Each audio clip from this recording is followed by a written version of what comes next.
Welcome to the Barry Podcast, presented by the Joe Blow Football Show. I'm one of your hosts, Jamie G. Esquire, the fifth master of the rewatch. I'm here with my co-host, Magnum Mills, to turn back time and talk about the pilot of Barry, Chapter 1, Make Your Mark. I don't know why I did the things I did. I don't know why I said the things I said. Are you trying to sum up the life of Barry Berkman with a Cher song? Bravo, dude. That's actually pretty spot on. Who knows why they did the things they did or whatever. I mean, why did you tune into the Barry Podcast?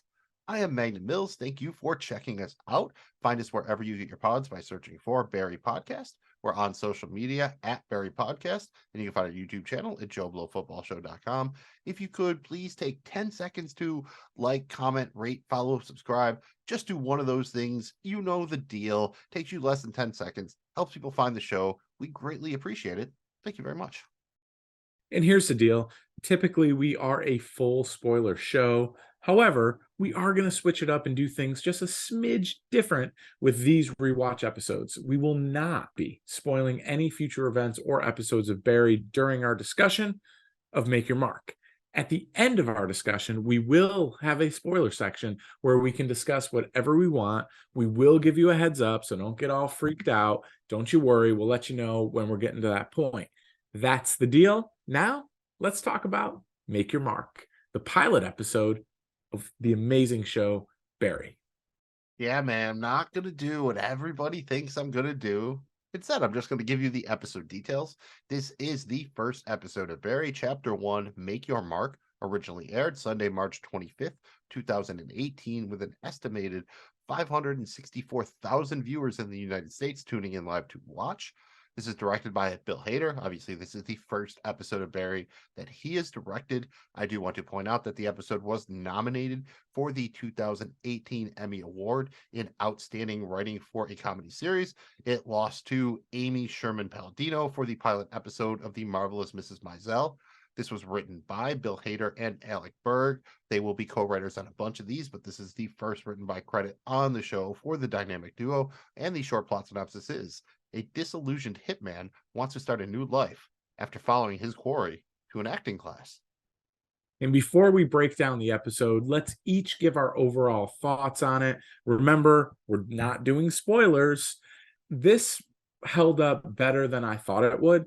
I think I enjoyed it maybe more kind of this time than the first time. So it kind of got better with age here for me. I thought that the writing was like absolutely top notch. And I think because it was so new and you're kind of trying to figure out everything the first time you watch this, you miss some of the hilarity with some of the writing here. I like that we get to basically meet all the new characters and all the important characters here. And we're kind of shown that right from the scrimmage. So I think that's cool, but there's so much to kind of unpack and figure out with this one. They had their hands full, but dude, honestly, I thought they did an incredible job. It's a really good episode. It's a great pilot episode. And I think that's the key, is pilot episode. Like I keep referring to, like, tight, workman, like well written, because again, you have to introduce all the characters. You have different scenarios. You kind of, you have to introduce Barry Berkman as this kind of conflicted guy, that he is this hitman, but he's also the guy who just wants, like, he still has a Metallica, like his apartment looks like, any 20-year-old dude's apartment with a Metallica poster and the video games and just the whole, like, you get the idea he's had some sort of Arrested Development or whatever. And then they do a good job of setting up all the dynamics, him and Fuchs, him and Sally, him and Gene, just, him and Hank, just bam, bam, bam. It's a lot of work, and I think it all pays off. I think most of the jokes are more subtle here. You have to read into them a little bit. I think there's a lot of meta humor about actors taking themselves very seriously and that kind of thing. So overall, I definitely enjoyed it. It wasn't like what you would call haha funny. It's not really, it's a little dark, but it's not, by Barry terms, I would say it's not that dark. Definitely enjoyed it. I think it's better than I thought it was. But again, I think it has a very high degree of difficulty because it's a pilot that's trying to do so many things, especially for your, 30-minute show. Yeah. And I think you just kind of see the thing that was overwhelming was a lot of these characters have the ability to provide a spark or to provide some humor, which I think is really cool. So, it's not every show where you get where there's 5 or 6, 7 characters and it's like all of them have the ability to give you something. So I'm very encouraged with that. All right, Mills, I think it's time for Barry Berkman, to make like Jadeveon Clowney and get out of Cleveland. Sorry, Cleveland, nothing against you, but you did trade for Deshaun Watson. That's on you. In a hotel room in the first scene of the series, hitman Barry Berkman surveys his work. There's a dead body with a gunshot wound to the head in a hotel room bed. He makes sure that he's not forgetting anything, and he heads out. He flies home to Cleveland. He lives in a shitty apartment and plays video games all day. We learn that he used to be a Marine. His handler, Monroe Fuchs, is sitting on the bed when he wakes up. They bicker about Barry's expenses, and Barry says that he's feeling burned out and he might need a break. Instead, Fuchs tells Barry that he's got a job in Los Angeles working for the Chechen mob. The plane leaves in 4 hours from Ontario, which is a 2-hour drive away. Fuchs won't admit it, but Barry is pretty sure that he isn't driving to Ontario to hide his point of origin. It's because it saved Fuchs money. Why? Because it's cheaper? Or... Because it is smarter, Barry. How much cheaper was it? And right off the bat, you get to see that these two characters are awesome together. And I think that was kind of the cool thing. There's a lot to take in with you're kind of seeing Barry's life being so pathetic. And then you see that big, United States Marine Corps flag on the wall, and you start to get a sense of like, okay, there's probably some post-traumatic stress and some issues here, right? And this guy's kind of dealing with his depression and trying to mask it. But then you also get this kind of back and forth banter it works so well between Fuchs and Barry. And I think that was the cool thing right off the bat. It opens up and you kind of see Fuchs. How good is Fuchs, dude? How good is Fuchs? I mean, the actor's fantastic. The character right off the bat is hilarious here, but just his ability to kind of hold you in with facial expressions, with his eyes, with his inflection, with his voice, really good work here out of our boy Fuchs. Yeah, it's Stephen Root's the actor, and he probably has some of the best like eyebrow game in the business. Just again, he can convey so much, a little bit like Danny DeVito, kind of some of these actors that came from kind of that class, and they can just do amazing things with just a couple of words in a look. And again, I pointed out like the show, does a good job of showing who Barry is, because he's kind of got this subtle thing where he's kind of like starting to figure out like, all right, Fuchs, like how much money are you really making off of me? And like you're nickel and diming me or whatever. But on the other hand, like when Fuchs asked him how the job went, like, he's like, oh, how was work? And Barry's like, oh, he was in bed, so it wasn't work exactly. Like he just casual, like this is the same guy who you're trying to feel sympathy for. He's playing video games or whatever, but he's very casual about just shooting a man in his sleep, which is kind of dark. And I think that's kind of the juxtaposition that we see throughout the series, is that that's who Barry Berkman is. Like he is kind of like arrested, developed, just not, still kind of just has all these kind of boyish hopes and dreams, but also a dude who has no problem shooting someone in their sleep. Yeah. With ease. And to go back to Fuchs for just a second here, Magnum Mills, you kind of feel like, okay, he cares about Barry or he's really taking advantage here and essentially doing all this to make money. And so that's kind of, you kind of see him as this, he's funny, right? And he's this great persona, but you also kind of see him a little bit as a bad guy here because he's, feels like he's taking advantage of Barry. Yeah, completely. I think they're doing a good job of setting up the idea that, Fuchs might not be as well intentioned as he seems. We're not quite there yet. We'll talk a little bit later in the episode about, Barry, Fuchs helped him find his purpose and that kind of thing or whatever. And just to shout out Rochester, because Fuchs felt the need to call you a snowed in Rust Belt shithole. I think Rochester deserves better, but that's how Fuchs viewed it. Well, he clearly hasn't gone and had a garbage plate, right? I mean, come on. I mean, geez. Hey, I was defending the Rochester over here myself. I think that kind of wraps up that scene. And after that, we see Barry, who apparently drove to Ontario, got on the plane because he arrives in Los Angeles and he picks up his car, a very, very cool Ford Taurus station wagon. I didn't know they existed, which is canonically the time that the show is taking place. He drives to a house to meet his contact for the Chechen mob, NoHo Hank. Hank brings him in to meet Goran, who is the boss, and they reveal his target. His name is Ryan Madison, and he's a personal trainer who is having an illicit affair with Goran's wife. Barry agrees to take the contract. He follows Fuchs' advice and offers to stab the guy in his nuts, but this horrifies Goran and Hank, so Barry quickly backs down and says that he'll just shoot him. That's all. And honestly, this dialogue was one of the funnier moments for me for the entire episode. When it starts with Fuchs. Remember that liquor distributor in Canton you stabbed in the nuts? I think Gordon's the kind of man who would find something like that intriguing. So work it into the conversation to make him aware that, you'll go there. And he's like, bring it up. This guy will respect that. Find a way to work it in. And you get through this scene with Hank and Gordon, and I don't know about you, but I cannot stop watching and listening to Hank. He's awesome. And like everything he says is hilarious to me. And I just want more and more and more Hank right off the bat here, which is very, very cool. And this whole scene plays out. And then at the end, Barry finds a way to work it in, and it just doesn't work at all. One of them is I could stab him in the nut. That's something I did once.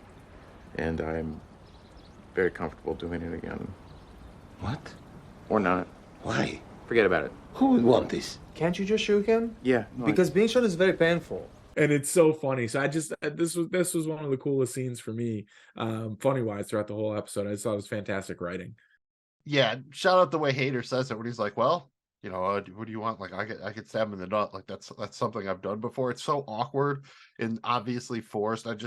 The way the whole thing is staged too, especially that they bring him through the house, like, he's kind of, where's he gonna go? And they walk through the living room where it's like the grandma and a bunch of little girls watching like I think what's a soap opera or something.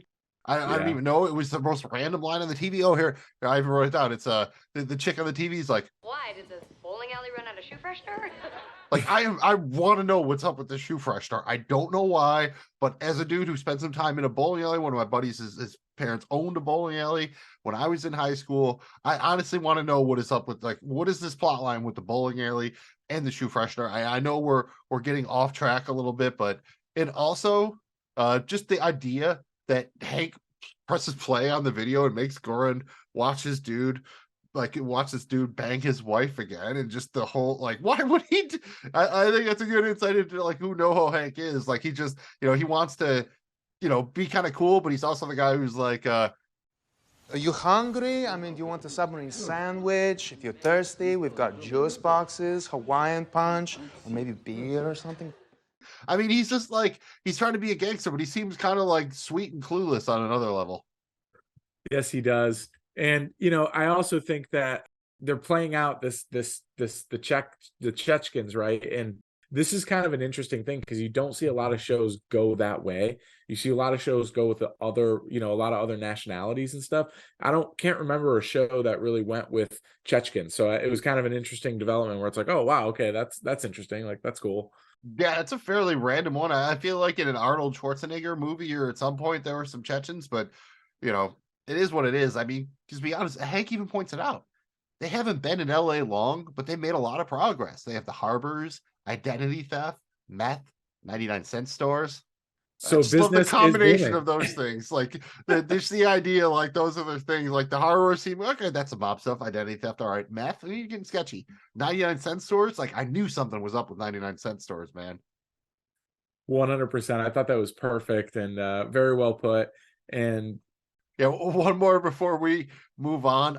I just love the idea that when Barry, remember when he's walking, when he gets off the plane, he's walking in the parking lot, and he's on the phone with Fuchs, and Fuchs says that he had his guy hook Barry up with a dope car, and it's a fucking Ford Taurus station wagon. That car has to legitimately be 15 years old at the minimum. I'm not even sure how you find one of those in decent condition. If you look in the car, there's like diapers and a car seat and everything. Like, this is just like Fuchs just called like a guy he knows and was like, yo, can you lend this guy your car for him? Like, I don't think this is any kind of like clean or like, there's no real like subterfuge or anything here. Dude, he's got bobbleheads. He's got a Hawaiian bobblehead guy. I mean, yeah, this is Fuchs being cheap as shit. I think they're really kind of hammering on that here, that like Fuchs is taking full advantage of Barry here. Like even like to the point he's sweating him, like, oh, would you spend an extra night in the hotel in the earlier scene? Just yeah, dude, I just love that.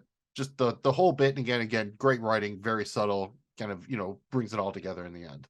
That it does. And from there, Magnum Mills, we see Barry picks up a package which contains a gun, but no silencer. Thanks, Fuchs. Barry conducts surveillance on his target and follows him to some sort of gathering, and he goes into the building. Barry waits for hours, finally decides to go in for a closer look. After encountering a woman reading lines outside, he enters the building and discovers that it's an acting class. The woman he encountered outside is Sally Reed, an aspiring actress from Joplin, Missouri. Sally's teacher, Jean, says some harsh words to her and then encourages her to channel her emotions into the scene that she's performing. She kills the scene. Jean congratulates her and apologizes for his harsh words. Barry's standing there watching all of this, almost in like a trance. His target, Ryan, comes up to him and introduces himself. Ryan assumes that Barry is a new student and asks him to perform a scene with him, as his scene partner had to cancel. I'm trying to remember the first time I watched this. Like, I think I knew the premise that, so I kind of knew it was going to be an acting class, but I think the twist that Ryan kind of comes up to him and brings them into it was really unique. This is the first time we get to meet Sally and Jean. They're both, main cast members, so I don't think it's a spoiler to say that we will see more of them going forward. I thought Jean's speech was pretty great. It just, because you kind of get like, the guy's walking the line, right? Like he starts kind of like giving her this horrible thing. And he's like, use it. So you get, I don't know. It seemed like Gene was a good acting teacher from your first impression here. Dude, definitely. He got something out of her. And then what I loved is after she absolutely crushes and captures the entire audience, he immediately leads the charge with applause, gets on stage, hugs her, and says, "You know that I had to do that, right? You know I love you. That was something." Like, he's so proud. Like, he seems like such a supportive, like almost magical actor whisperer. Like, he could just bring out the best in you. Like, very impressed with Gene Cousineau. And let's be honest, he has a badass vehicle. Now that's a dope car. Yeah, it's kind of funny because I think this is one of those things. A lot of times pilots, when they're not picked up, some of the things will change as far as like characters' houses or whatever. I am pretty sure this is the last we see of Gene's Escalade, but maybe I'm wrong. Again, it's been a minute. Trying, not to go too far ahead or whatever. But I do want to point out one line that Gene said that I think is something that Barry takes to heart when he says, "That's what this class is about. Life. I want you to create a life right here on this stage." And I think that ties back in with Barry talking about his purpose and why this whole kind of thing really spoke to him. And especially, getting lessons from Gene, just being in this particular class, not even just getting the acting bug in general, but like very specifically wanting to be in this acting class. Yeah, and you can just see kind of, Barry kind of standing there taking it in. You can just see the face, the look on his face as he felt it. And it kind of felt like just maybe he was alive for the first time in a long time. And that was pretty cool. Yeah. So, I mean, they're standing there. So Barry, what's he going to say? He's like, all right. He agrees to do the scene with Ryan. They go up on the stage. They perform a scene from True Romance. Ryan seems to nail his part, but Barry kind of just woodenly reads his lines.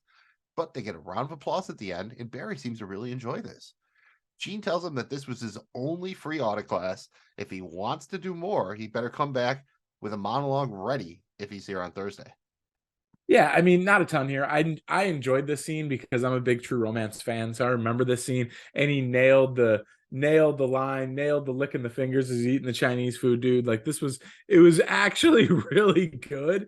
And you kind of see that.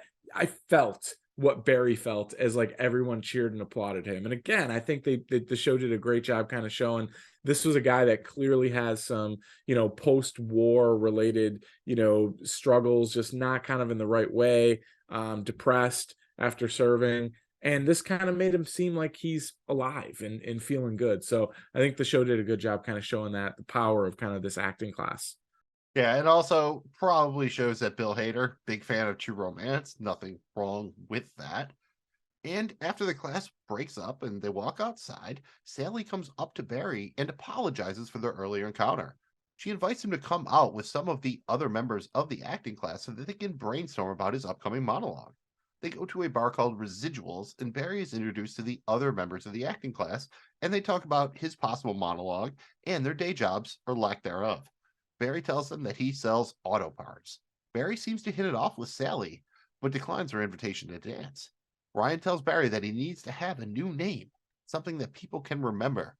Ryan suggests that he use Barry Block as his stage name.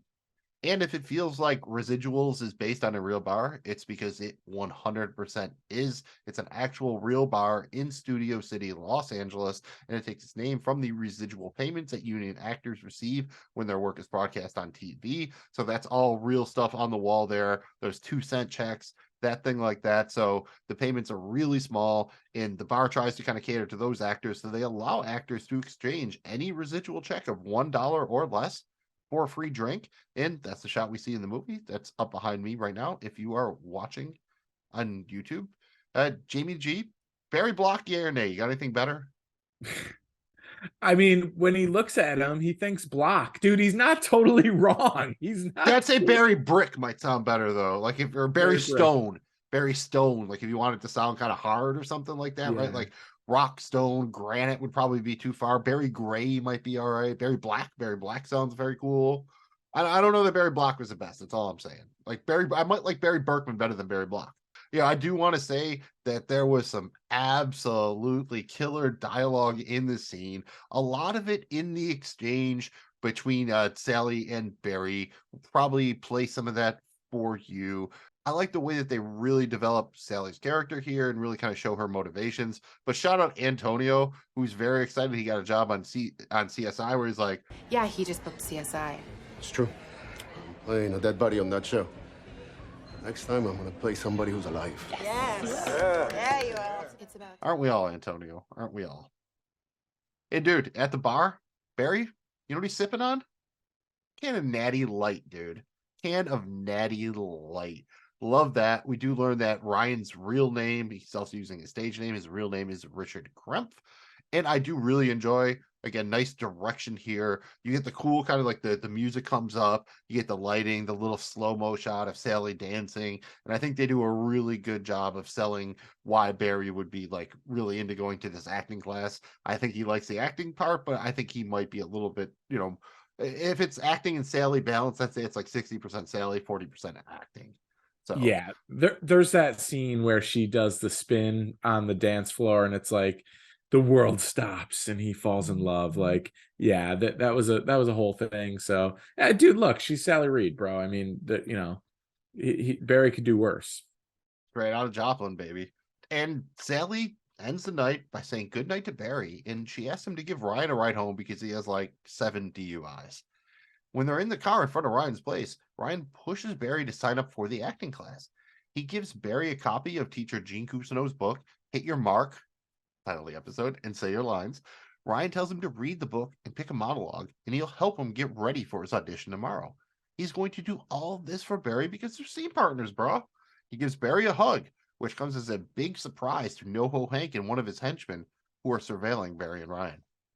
You know, and this is such an interesting concept here, Mills, right? Because, I mean, you almost forget for a second that Barry is in Los Angeles to kill Ryan. And, you know, you're kind of like this concept of like, well, let's actually see what type of dude Ryan is. And you actually realize, like, Ryan's kind of cool, man. Like, I don't mind hanging out with Ryan, dude. Like, he gave him the book. Like, he's definitely encouraging him. There was like a 5-second hug with an extra squeeze. Like, Ryan doesn't seem so bad, right? No, not at all. And actually, that probably adds. I never really even thought about this, but you just said that. But I think it actually makes a little bit of sense of then why maybe Barry killed the guy in the opening scene when he was sleeping, because maybe he didn't want to know. Like, he just wanted to believe, even if he thinks, you get the idea, right? Maybe deep down, like how he questioned Fuchs on the finances, like he's starting to question in his head, is Fuchs telling me the whole truth? So I think he wants to make sure in his head, like, you know, he says he's killing the bad guys or whatever. And I think that's part of it. So now that he kind of sees Ryan as a good guy, it's going to make his job, you know, kind of that much tougher. And I just like kind of the running joke here. Like, Barry, obviously, like, we saw his scene, right? He did not do well. He read the line from the paper like this and read it like he didn't look, it was very bad, but yet everybody's encouraging him. And, you know, and I think that's just kind of a little bit of meta commentary on actors who always are very impressed with their own performances and everything like that. And, you know, that definitely seems like something that, you know, Hader, especially with his kind of background in SNL, everything, would like really focus on. So again, I think a lot of the good humor in this episode is kind of that, you know, under the first layer, that second, third layer humor. And NoHo Hank's reaction to them hugging was just phenomenal. Like, you can just see like this guy, like again, just the best face acting show in the game, maybe.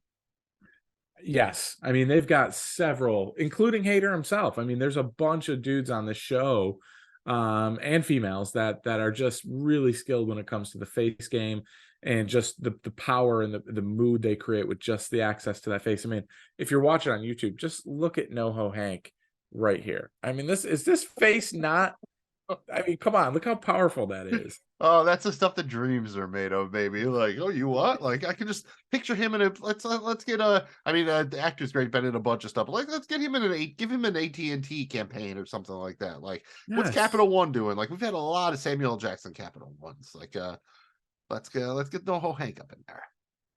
Would enjoy that very much. And the next day, Barry wakes up to a call from Fuchs, who's outside the door waiting to be let in. Fuchs got a call from NoHo Hank about Barry and Ryan hugging. Barry tells Fuchs about his experiences with the acting class. He wants to continue to do hits at night, but he wants to try acting during the day. Fuchs shuts that shit down, telling Barry that he committed to this profession and he cannot do anything else. Yeah, and you kind of see the evil here in Fuchs a little bit, and we saw it a smidge with his first scene, and it really comes out here, right? Like, this is a dude where you start to almost feel a little bit bad for Barry, right? You could definitely see here that Fuchs is trying to manipulate Barry on some level. I do have to say that, I love Barry's, like, so I figured I'd just do night hits or something. I mean, that just sounds cool. Like, night hits, again, we'll get into alternate titles for the episode, but just do night hits. Just, I don't know, it sounds like an Air Supply album or something. But then Fuchs, when he says, Hitler painted. John Wayne Gacy painted. It's a good, solid hobby. Never got in the way of what they were doing. I mean, dude, like, we talk about sports a lot and you make comps like, oh, this athlete reminds me of X or whatever. When you're being comped to John Wayne Gacy and Hitler, that's not great, Bob. No, dude, but again, this was very dark but very funny. And it's one of those things where Fuchs could have went a lot of places with this. He decides to go painting, and then he goes with I mean, dude, we're literally talking Adolf Hitler, like Adolf Hitler. I'm curious. I'm sure there were alts when they wrote this. I'm curious what the alts were for that. I'm sure they had 2 or 3 different things that they toyed with at minimum that could have been, hobbies for Barry to do that were kind of like that. I'm very I would love to know what they were. Because we cover Always Sunny on the Nightpod Cometh, and they have a little plot line when they talk about Hitler's dog paintings or whatever. So I think that joke lands a little bit harder for me here because of that. But yeah, I think that's epitome very incredibly dark, but they find the humor in the darkness. I mean, a good Hitler joke is like a good dick joke. I mean, it's really, the degree of difficulty is high, but if you pull it off, it's very rewarding. Oh, dude, definitely. And same thing. I mean, in John Wayne Gacy, as bad Hitler was horrendous, John Wayne Gacy literally targeted young teenagers and boys. I mean, this was a bad situation. So it's like this 2 terrible things. I love it though. And you realize Fuchs is just he's somebody here, man. But again, he has the ability to kind of take you through all that and then hit you right with the point at the end with, you're a killer. What you do, you kill the bad guys, you don't do anything else. Yeah, you get the feeling like he's trying to appeal to Barry's kind of military training and just give him orders and get him kind of into that mode. I do think there's a couple of great subtle bits of comedy here. Like, it's pretty much a classic trope when someone answers the phone and the person on the phone's like, hi, I'm at the door, let me in or whatever. And then you look, but I'm pretty sure Fuchs, like, that wasn't the door. I think he was at like the back window or something. He's at the window. I'm not sure how that works in a hotel or whatever. I just thought that was pretty good. And the next one, I'm pretty sure this just had to be Stephen Root doing this on his own. I don't think this is something that was probably in rehearsal, but when Barry sits on the bed, he pulls up one of those bad like hotel chairs and it's kind of like the weird half circle back, and he tries to turn it around backwards and do the cool like sit backwards on the chair when you're like Michelle Pfeiffer in of the Gangster's Paradise video, like that kind of thing. And it doesn't work, so he has to, like, while he's still talking, like, give up the ghost and turn it back around the correct way. And it's just very subtle physical humor. I think, again, that's what a lot of the humor is in this episode. But I had to watch it, like, 3 times because of the way Steve Root, like, again, just the eye, like, he can just tell, like, oh, shit, like, this isn't working the way I planned. But, like, he barely gives it away in his face. It's so subtle, but I'd laugh my ass off at just this dude trying to like do the cool, sit on the chair backwards thing. It was just great. It's absolutely perfect. And when you first look at it, you can't really tell until he moves the chair that it has arms. Whole joke takes 5 seconds, baby. You can't. It's so like you have to like So be really good. like if you're not paying attention, it's definitely one that would fly over your head. It's so subtle that I almost feel like he just decided on the spot to turn it backwards. And it was probably blocked to just be, it didn't really matter. And he was just like, oh, that's not working. And he just turned it around. That was written great, but if not, great improv. Either way, incredibly funny for such a minor thing. 100%. And in the next scene, Barry is in the tourist wagon once again, and he watches Ryan, Sally, and the other students leaving the acting class. Shortly after they leave, Barry starts the engine and sees Gene lock up and head to his car. Barry decides to approach his car and knock on his window. He asks Gene if he was good enough to be in class, and Gene tells him no. He then proceeds to badmouth Barry's performance and tells him to go back to wherever he came from. Barry then tells Gene his life story, and Gene mistakes it for an improvised monologue. He's impressed enough to invite Barry to join his class, as long as he pays in cash and in advance. Cash and in advance. Next class is tomorrow at 2 p.m. I do actually remember the first time I watched this, and I know Henry Winkler's a big star or whatever, but when like Barry went up to the car, I'm like, oh shit. Like I thought this might be like a stunt casting thing where they killed like one of the big name actors off in the first episode. I legitimately thought the first time they shot this that Barry was going to shoot Gene. So I was very happy when he didn't. And again, is this kind of a little bit of a shot across the bow of actors? Like they're so self-serious, they can't even really tell the difference between like they're being a character or being themselves or whatever. It just feels like there's definitely some meta commentary going on here to a certain extent. A little bit of the same kind of thing here, right? With Gene, the magic of Gene, where he really just was brutally honest with Barry. And what did it do? Without even trying, without Barry even recognizing, it brought out Barry's truth in an acting way, right? At least Gene thought it was. So I thought, again, the show did a good job of kind of being like, all right, Gene's the real deal, dude. He's kind of this mysterious, interesting guy, badass whip he's in. I mean, with the tint, dude, that was 10 plus. You can't see up in those windows, dude. That was some deep tint. Yeah, that's an odd automobile choice for Gene. And I think that was a very strong directorial choice here to when Gene is shitting on Barry, the camera chooses to focus on Barry in Hader's face. Just like, you can tell he's trying to like control his rage, but like, it's just amazing. You can just see the different emotions kind of flash across his face. I just think that was both, and that's a brave thing to do too, as an actor to really put it all on you when you have Henry Winkler kind of delivering these lines and everything. And I just think that was a very strong choice and it worked very well. And, again, face acting off the charts, baby. Yes, it is. I think you might be right. Number one in the game. The monologue was incredible. That may or may not get used later in this episode, so I don't want to spend a ton of time talking on it. But I just love after kind of Barry gets that little bit of acceptance where he's invited in, and that excitement. It's like we pay cash. That's no problem. That's no problem. You pay in advance. Yeah. He's just. I can do that. I can do that. That was cool. Yeah, just like a little lost puppy, kind of like just waiting to be taken in by Mr. Gene. And Gene's exit here is just fantastic, dude. Watch your toes and just watch your toes. Just whips out of there. Yeah, because you gotta say, man, there's a big difference between the Escalade and the tourist wagon. And next time we see Barry, he is sitting in the tourist wagon reading Gene's book that Ryan gave him when he see Ryan pulls up in his truck. Barry grabs his gun and approaches Ryan's truck, but when he gets there, he sees that Ryan has already been shot in the head. He looks down the street and sees a car with NoHo Hank and some Chechen goons. Hank tells his goon with a gun to kill Barry as well, but the gun jams. Barry approaches and warns the shooter not to raise the gun, but the shooter clears the jam and raises the gun. Barry unloads a full clip into the car and immediately heads in the opposite direction. He abandons his gun and the tourist wagon and heads off. We see that NoHo Hank's lipstick camera from earlier in the episode with the recorded Ryan cheating on Goran, cheating with Goran's wife. That camera is on the dashboard and it's recording, and it definitely saw Barry shoot those bullets into the car.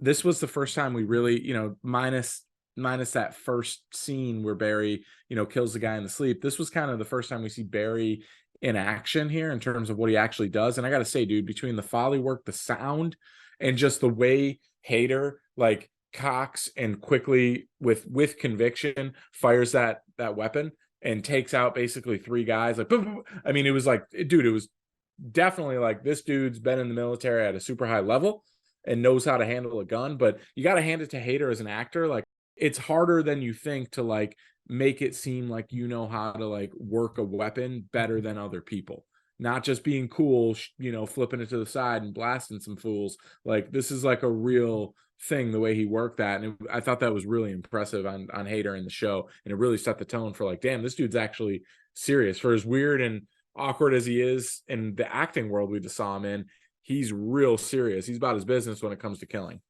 Yeah, and I think the interesting thing is it's not even the seriousness as much as the confidence. Like, he's so like nebbish and nervous and everything else he does, but when he gets that gun in his hand, like, he just keeps telling the guy, like, don't do it, man. Don't raise it. Don't raise. And he just, like you said, just incredibly efficient, and even just walks away like, fuck. Like, you get the idea that he didn't want to do it. The one question I have is, I think from a writing standpoint, it stands out to me that they didn't make him kill Ryan. And I think that was probably a decision they made because we'd grown to like Ryan as an audience. And I think making Barry kill him in the pilot episode might have just been a bridge too far. So I think this is kind of like one of those things where they figured out where they had to get the ending and work backwards a little bit.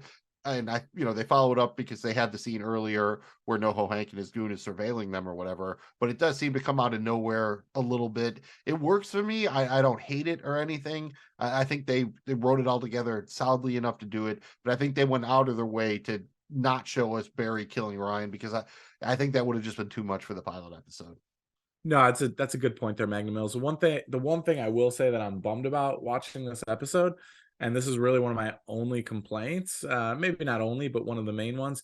I'm not happy that NoHo Hank got hit, dude. I'm not happy he was in the car and he got hit on that. Like, that sucks right off the bat. It's like, damn, dude, that had potential to be one of the characters I wanted. And other than that, though, all the main characters that they introduced, sans Ryan, seem to live through on a show where about killing. So yeah, you got Hitman here, so that's definitely a thing, especially even kind of post Sopranos, post Game of Thrones. Like, it's hard for any kind of show with a murderer being involved in the main plot line to kind of keep everyone alive. I think that's like a lot of the problem people had with Dexter. The longer it went on, it's like, so no one's noticed this dude yet, huh? All right. Now it's almost the end of the episode because Barry just keeps walking after he abandons the gun in the tourist wagon to a diner that's like apparently just right up the street. He sits down, he sees the police fly by the window, and the waitress comments that she's an actor. And Barry says, so am I. And I think this has to be a little bit of a complaint here. Like, how far did he walk? Like 100 feet, 200? Like, doesn't it feel like with the way it's situated that's just at the end of that street? Like, doesn't that feel just a little bit too nonchalant, a little bit, that he's just kind of like cool with being right there?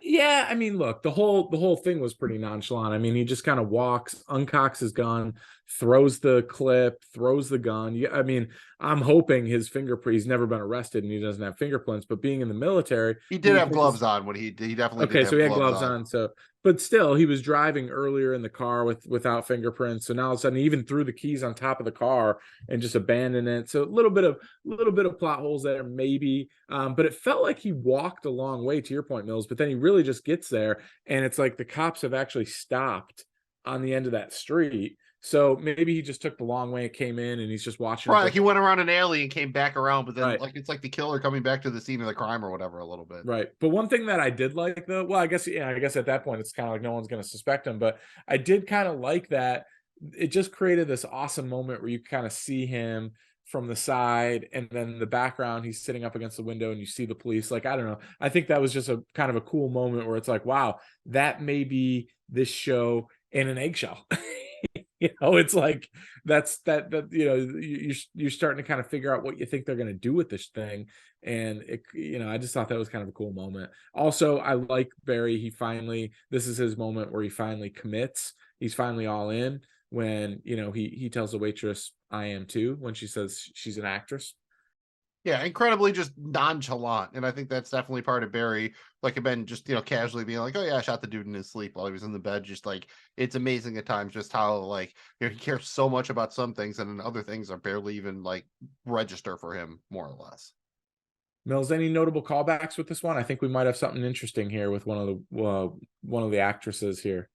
Oh, I just the actress waitress in the final scene is played by Melissa Villaseñor, and she and Bill Hader are both veterans of Saturday Night Live. So again, probably just getting your friend a little bit of residual work. That about wraps up our episode discussion. Before we get to show how we really feel about this episode by handing out the hardware, handing out our awards, let's see what other people thought. Over on IMDb, this episode titled Make Your Mark has a rating of 8.1. Sounds high, but that's actually not that great for a Barry episode. It's 19th out of 24 total episodes so far. So what do you think, Mills? Is that about right, dude? Is this a bottom 5 episode of Barry for you?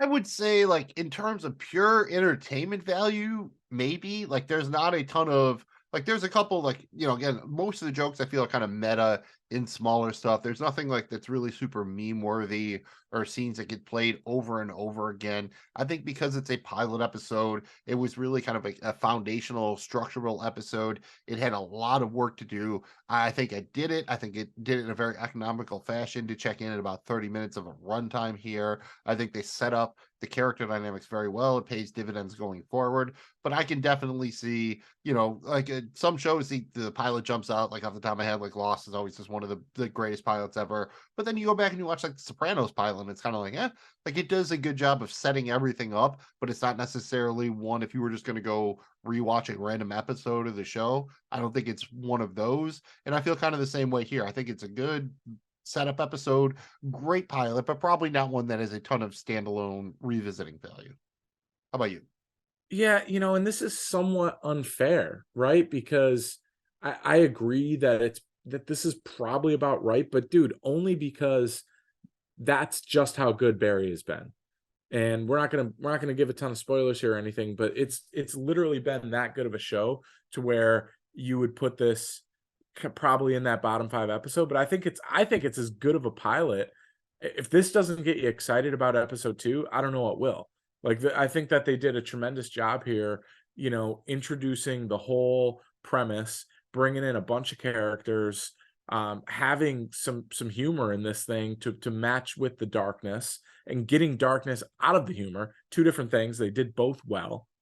And so for me, this was a really good pilot. And yeah, I mean, it may not be the most, memorable one or memorable episode of the season or anything, but for me, if this was a show that didn't have and didn't reach the heights that Barry has reached, I don't think we would say that this was a top 5.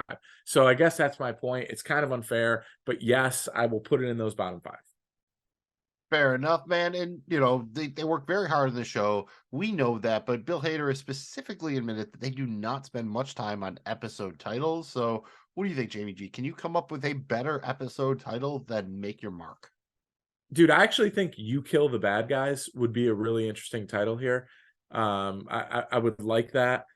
Yeah, or I Kill the Bad Guys. Yeah, something in that. I like that concept there. I would have liked something with night hits, but I think that probably gives a little bit of the wrong impression. You could try to do like a play on like Barry Berkman, Barry Block, like something like Being Barry Berkman or Breaking Barry Block. But I also kind of like Find Your Purpose. I think that is kind of, a little bit maybe too on the nose. So also give me a very generous performer, because I think Barry Block is definitely a very generous performer, and that would be an intriguing show title if you saw that, I think.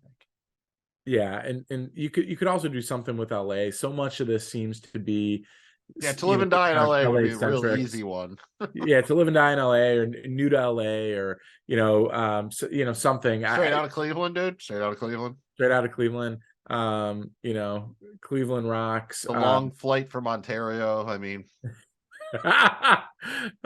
from snow to palm trees. But now we're rambling. But there's a lot of options here, man. And I think we nailed some good ones.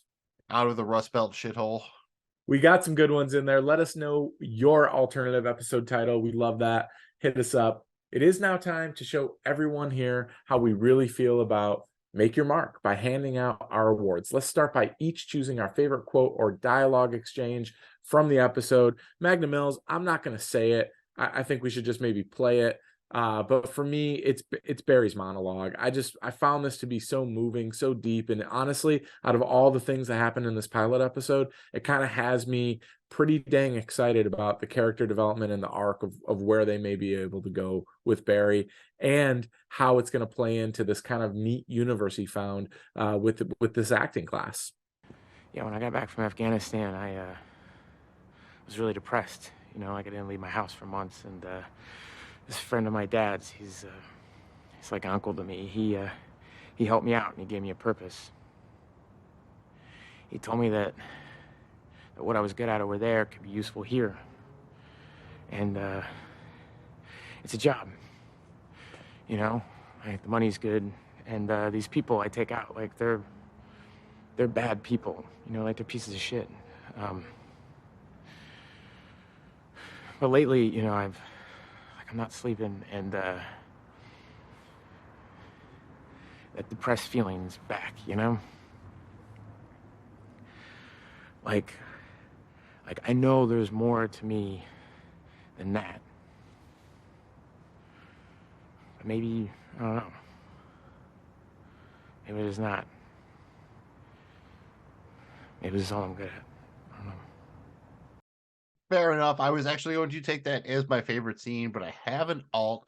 So as my favorite line, I already went over the Hitler John Wayne Gacy painting one. I think that was good, but I want to go with this kind of almost throwaway line from Sally where she says, My girlfriend dates the manager at the Standard, so if you have bartending experience or lie and say you do, I can get you a job there.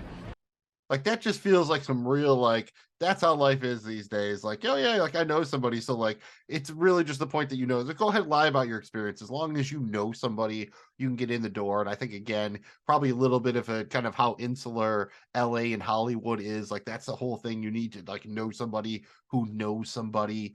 So I think that works well for me as my favorite line or quote.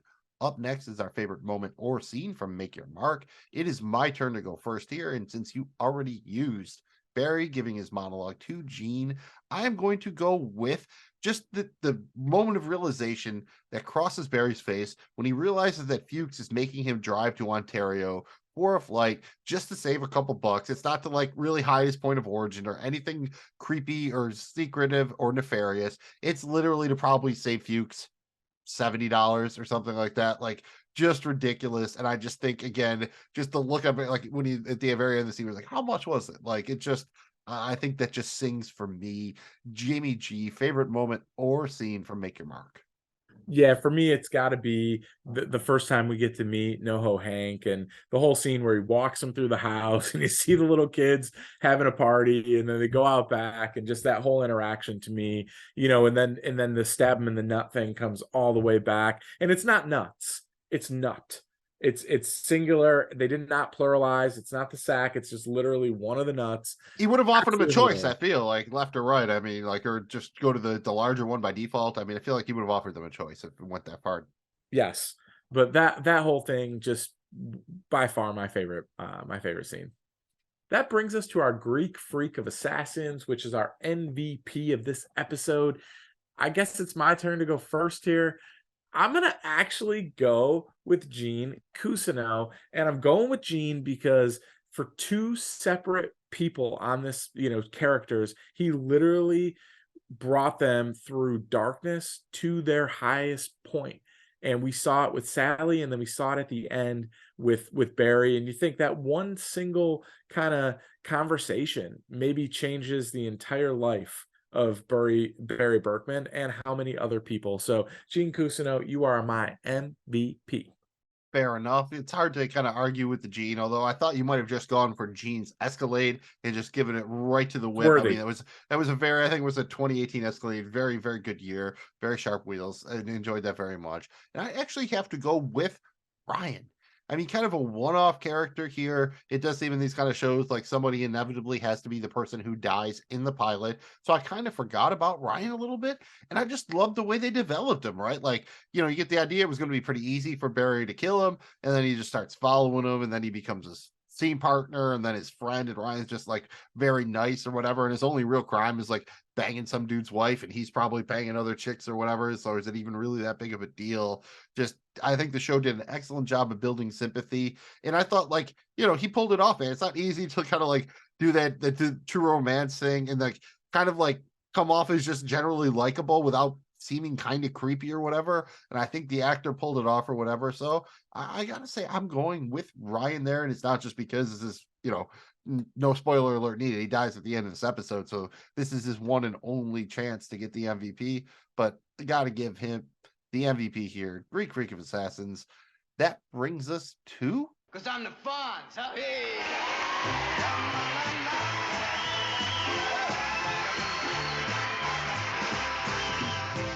Our episode grade. And look, man, we're no Roddy T's, we're not Rotten Tomatoes, but we're going to do our best to give a grade to make your mark. In honor of Henry Winkler, Gene Cousineau himself, we grade each episode of Barry on a scale of 1 to 10 Fonzies. Hey! I'm up first here, and I'm going to go with 7.8 A's, because I think this is a very solid pilot episode. But other than kind of Barry's monologue at the end, I don't think it's super memorable. I do think you wouldn't want to start the series watching at episode 2 or whatever. But I'm going to keep coming back to like functional, workmanlike, efficient. I just think overall it suffers from having so much setup to do. I think it does it very well, but it just doesn't quite hit that level for a pilot episode where it does all the setup and then just leaves you like amazed. I think it was good. I just wasn't like amazed after. I would be very happy to watch the next episode, but I wasn't like, oh my God, I'm going to kill somebody if I don't find out what happens next in the next 5 minutes or whatever. Jamie G, give me some Fonzies. Yeah, you made all valid points there, Magnum Mills, but I'm going to go a smidge higher here. I'm probably going to agree with IMDb, and I'm going to give this thing an 8.1. I think that's a really fair mark. So 8.1 A's. I enjoyed how unique this pilot was, just with the concept of the show. How refreshing it was with some of these characters. I found it to be very funny, especially on that second watch going back. I missed some of that kind of, not hidden humor, but just kind of, deeper level humor that's tied into some of the writing and foreshadowing and stuff that they've done. So for me, I gave it a little bit higher, but 8.1 A. Very cool. And we're basically to the end here. So that brings us to the spoiler section. If you do not want to be spoiled on any information from future episodes or any news about the show, the upcoming season 4, go ahead, check out now. Thank you for tuning in. Please make sure to do the like and subscribe thing. But for everybody else, this is going to be our spoiler discussion in 5, 4, 3, 2, 1. I do think it's really interesting that very early on in the episode, we get the scene where Barry wakes up to Fuchs sitting on his bed watching him. We see Gene's agent do the same thing to him in season 3. We also get a couple more flashback type things here, like that opening scene in the hotel. We get a flashback to that in season 3 where we meet the victim's wife and son. And we also see Barry on the freeway. I'm assuming that's probably the 810, and that's this episode in season 3, 810 North, where we get that great motorcycle chase on the freeway. Here we see the same thing where motorcycles are racing past Barry, kind of going between the lanes of cars. And I think that the line Sally says when she's talking about like why these actors and actresses rang to the top, she says, no, it's not because they were the most talented or whatever. It's because they wanted it the most. And I think that line really rings true for Sally, especially where we see her in parts of season 3. If nothing else, give her credit. She put the work in and she wanted it, like a great athlete, right? Like Sally in season 3, like she wants she feels like they need her on that wall. They want her on that wall, to paraphrase the Jack Nicholson from Few Good Men or whatever. Any kind of thoughts on some of the little callbacks here and whatnot? Dude, really enjoyed the 810 North. I didn't see that, so that one was cool as I'm sitting here taking that in. I thought that was great.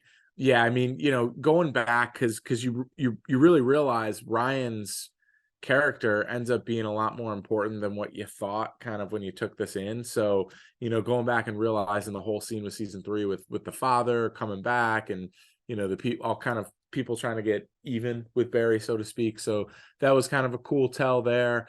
We talked about Gene's Escalade. Once you mentioned that, I think that's the last time he's in it. Dude, I think you might be right, because I'm even thinking back to I bet you that was just for the pilot, like because they had a little bit different. I think they originally probably had him being a little bit more successful in that kind of thing, and then they kind of landed on him being maybe like not the greatest actor or teacher or what have you. So my guess is that they thought it would be funny. They didn't want him. It would be just more interesting, I guess, to have Gene kind of on the come up or be kind of failed a little bit or whatever. So. Well, and when we get to season 3 and we're just dying for the true Hollywood stories of Gene Cousineau, I mean, you realize that he really wasn't. He comes off in this first one as a major, like the pinnacle actor, an actor whisperer, whatever you want to call it, like this amazing coach, and he's pushing that badass dude. And I was thinking back, with that Escalade, I don't think even when they go to the cabin in season 2, I don't think that it's even in there, right? Like, I think it's just again with the pilot episode of shows. Keep an eye on a it. lot of times you have to shoot it before you have established like sets and everything like that. So some of those things will change. That doesn't surprise me a lot. And I will say that the one aspect of Gene's character we definitely see that stays true is when he's yelling at Sally and being like, kind of like, insulting her, but like on a level that's like Gene being honest, right? Like that's kind of the dick in him coming out, like that old Gene who would just like shit on somebody like that or whatever. So I think that despite the fact that maybe, they've altered his character a little bit or tweaked it, I should say, going forward, I think that the real kind of nuts and bolts of it were there. And I definitely can't lie, dude. This episode did make me miss like the acting class a little bit. Yeah, 100%, dude. I think that was one of the biggest kind of things that they swing and a miss. They wanted the show to grow. Like, I mean, I get why they did it. I think it would have been nicer to keep like, to some of them. They tried to bring back a few of the characters as supporting, but to be perfectly honest, they did a really good job of casting, and a lot of those actors and actresses have gone on to do other things. So it's probably really tough to get them for just, a scene or two or an episode here or there. But shout out the show. Like, if you look at the main credits here, the only actor in the main credits who's still not on the show, at least through season 3, is Glenn Fleshler as Goran. So, despite, we pointed out it being a show about a hitman or whatever, there has not been a lot of major cast turnover. That's a wrap on Chapter 1, Make Your Mark. This was a ton of fun, and we are going to be back soon to discuss Chapter 2, Use It. Anything else to add here, Mills? I don't think too much, man, other than I think this was a really good time. And in an ideal world, I think I'd love for us to be able to cover the 15 remaining Barry episodes that we haven't gotten to before season 4 drops.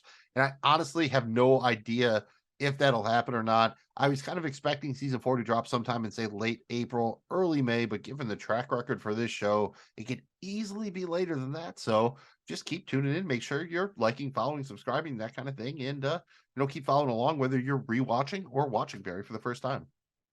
Thank you again for checking out the Barry podcast. We hope that you enjoyed the show and that it added something to your Barry experience. Whether you're rewatching or watching it for the first time, please remember, like, subscribe, comment, all that good stuff.